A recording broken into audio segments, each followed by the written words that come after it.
Good morning सांग मैंने आपण मानक मु एक न्यू ब्लॉग को स्वागत करुच्ची। देखो मुझे गोटे बढ़िया आइटम कदली बनईबी। आपण मानक कदली भल लगे ना मत निश्चय कमेंट लिखिकी कहे।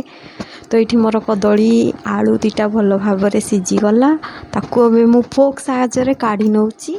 ताकू अब भल से ठंडा बजे वेट करके कौन करेंगे छड़ी ने। तो छड़े नहीं कि भल से ताकू स्माश करने। जानते सांग मैंने आम ओडिया घरे खास करके जो मैंने थे जानी हूँ सोरिष तेल मु तो खास कर प्रिफर करे सोरिष तेल रोषे करने। मत बहुत पसंद सोरिष तेल सब जिनस यूज करने।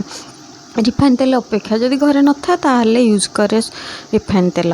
ये देखी नियंतु पियाज धनिया पत्र पुदीना पत्र तापरे कंचा लंका हल्दी गुंड लंका गुंड स्वाद अनुसार लुण।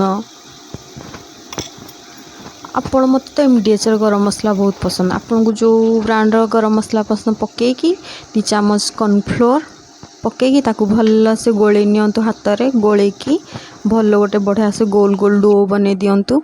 देखो केते सुंदर देखा ग्रीनी टाइप रो बढ़िया है डोटा ना। तार छोट छोट गोल कर नियंतु।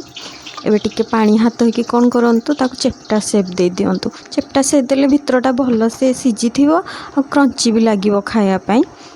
भल से शेप दे दियंतु। देखो तुम केमती पानी हाथ नहीं कि सब एमती शेप कर नेली। एबे सोरिष तेल पके देछि ता भल से गरम हो जाइछि। ता स्मेल भी पड़ेछि। सोरिष तेलटा कौन गरम हो गले ता स्मेलटा पड़ाए। तो एबे कौन करी सब मु शैलो फ्राए कर देवी गोटे गोटे पकेकी। तो मु सब एबे तावारे पके नेली। देखंतु टिके धीमी आंचरे फ्राए करेंगे। धीमी आंचरे फ्राए कले सुनेरा कलर आसो भल लगे। देखो कितनी सुंदर कलर आसे सतरे बहुत यमी होता। आपण मैंने थरे ट्राए करूँ और निश्चय मत कमेंट लिखिकी पठातु कि आपण मैंने ट्राए कले ना नहीं आपन को केमती लागला। बाय।